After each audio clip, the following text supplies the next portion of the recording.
Untuk yang background merah, tulisan putih seperti ini, itu artinya hari libur ya teman-teman. Nah, di sini daftar hari liburnya.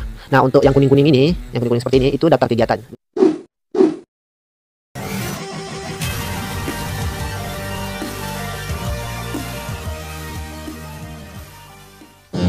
Baiklah teman-teman, ini kalender otomatisnya, formatnya Excel, jadi kita buka saja. Beginilah tampilan kalender otomatisnya, warnanya cukup berwarna-warni ya teman-teman, cukup menarik. Ini kalau misalkan kita cetak, coba kita print review terlebih dahulu. Nah, ini seperti inilah tampilannya nanti. Ini ukuran kertasnya A4, posisinya ini landscape. Nah, seperti ini. Nah, ini untuk warna-warni ini saya jelaskan terlebih dahulu ya teman-teman. Untuk yang background merah, tulisan putih seperti ini, itu artinya hari libur ya teman-teman. Nah, di sini daftar hari liburnya. Nah, untuk yang kuning-kuning ini, yang kuning-kuning seperti ini, itu daftar kegiatan. Jadi kalau kita ingin membuat daftar kegiatan, itu kita isikan di sini. Nah, untuk membuat daftar hari libur kita isikan di sini. Untuk daftar hari libur ini sudah saya isikan teman-teman. Ini sudah sesuai dengan ketentuan pemerintah untuk hari libur di tahun 2025 ini. Nah, kalau misalkan di sini ini bisa kita ganti ya teman-teman. Misalkan kalau kita ganti tahun 2026, misalkan seperti itu, ini akan otomatis berubah nanti. Ini warna-warna ini akan hilang ya teman-teman. Coba kita enter.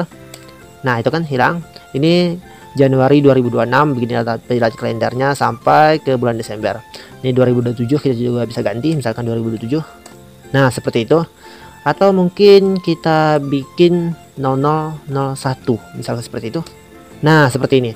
Berarti 1 Januari tahun 1, tanggal 1-nya itu hari Selasa. Oh, begitu ya. Saya baru tahu juga ini, teman-teman. Menarik.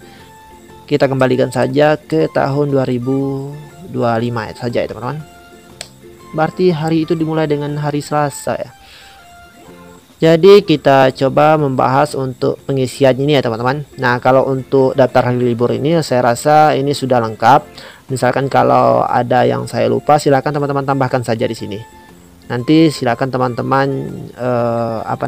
difilter untuk sesuai urutannya saja.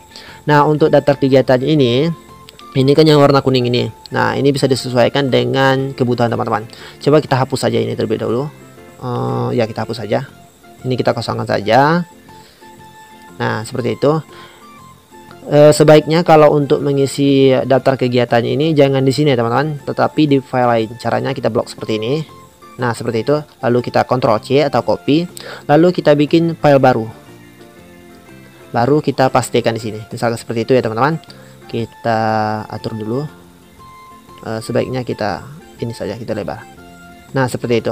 Nah, di sini baru kita isikan tanggal. Saya percepat saja sebaiknya ya teman-teman. Ini sebagai contoh saja. Nah, misalkan seperti ini saja teman-teman. Ini sedikit saja kita isi.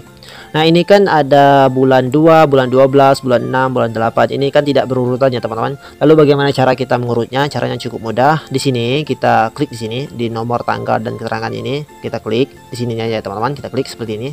Nah, ini kan akan terblok. Lalu kita pilih di bagian home sini, kita pilih sort and filter, lalu kita pilih filter. Nah, untuk bagian tanggal ini kita klik.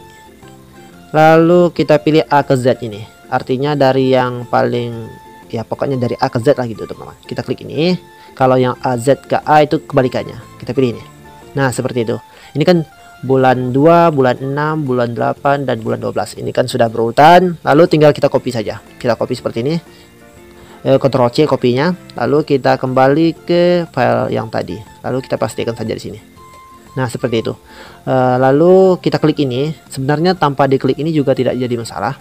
Tetapi sebaiknya kita klik ini. Lalu kita pilih Match Destination Formatting. Ya, saya harap bahasa Inggris saya benar ya teman-teman. Kita klik ini. Seperti itu.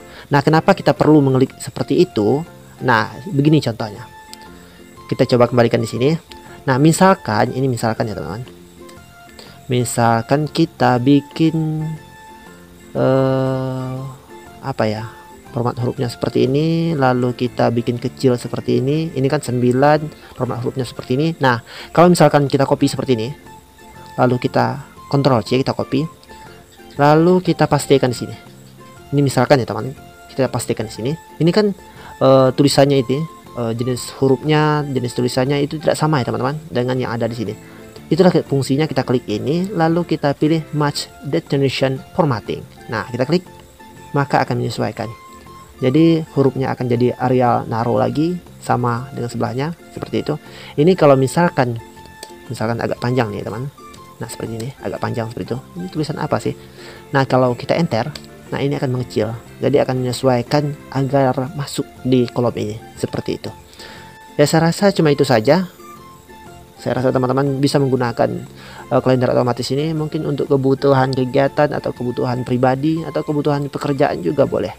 Untuk filenya silahkan download di deskripsi video ini. Saya rasa cara mendownloadnya cukup mudah karena saya upload ke Google Drive nantinya. Mungkin hanya itu. Semoga videonya bermanfaat, semoga kalendernya juga bermanfaat, dan terima kasih.